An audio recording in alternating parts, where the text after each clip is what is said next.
This video is brought to you by my amazing Patreon supporters. If you'd like to help support the channel and keep it going, consider becoming a Patreon today. Link is in the description below.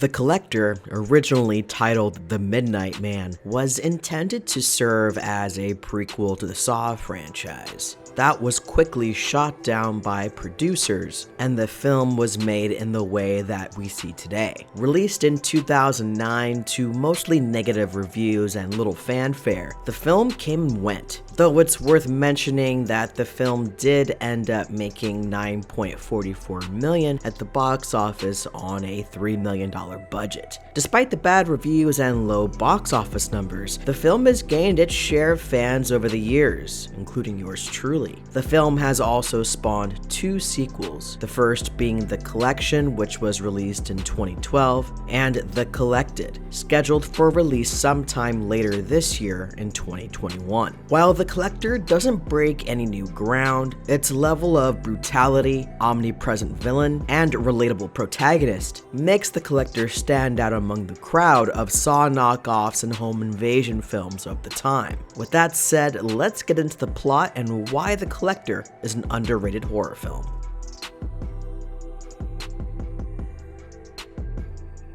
The film opens on a married couple who return home to find the power is out. They discover a large trunk in an upstairs room with a note attached reading from The Collection. The man, who is named Larry, opens the trunk and is horrified by what he sees. He's then quickly attacked from behind, and we immediately cut to the opening credits. We're then introduced to our main protagonist, Arkin, played perfectly by Josh Stewart. Arkin has been working as a handyman for the Chase family. He's also a former convict and skilled thief. He's generally well liked by the family, especially the youngest daughter, Hannah. She reminds him of his own daughter, who's around the same age. Later that night, Arkin meets up with his wife and daughter and finds out that his wife owes a large debt to loan sharks. That debt is due by midnight. In order to protect his wife and daughter, Arkin makes a plan to steal a ruby from the Chase home. The family has a planned vacation, which makes for the perfect time for Arkin to break into the home.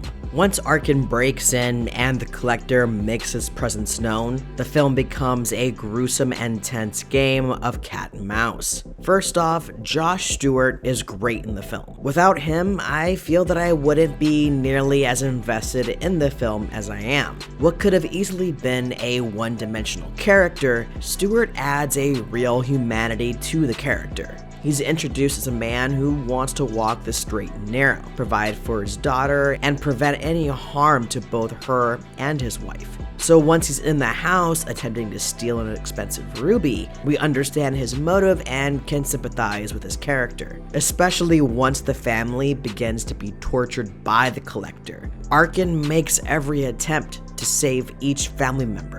Then there's the kills, gore, and effects. We've got an off-screen disembowelment. There's also tons of hooks and feet, eyes, hands, you name it, it's got a hook in it. There's even a room full of bear traps that leads to a properly gnarly kill. Finally, there's the Collector himself. From his reflective eyes to the silent way he moves through the house to his love of torturing his victims, the Collector is one bad motherfucker that I would not want to be stuck in a room with. As far as cinematography, music, and supporting cast, they're perfectly fine. My biggest negative is the logistics of how the Collector set up all the traps. But because the pros far outweigh the cons, it's a lot easier for me to overlook because the film is an overall really good time. With all that said, The Collector gets an add to the collection. Besides some logic issues, I have a great time watching The Collector. It's got great kills and gore, a likable lead pitted against a memorable villain, all inside a single location. If you haven't seen The Collector in a while, or haven't seen it at all, definitely give it a watch.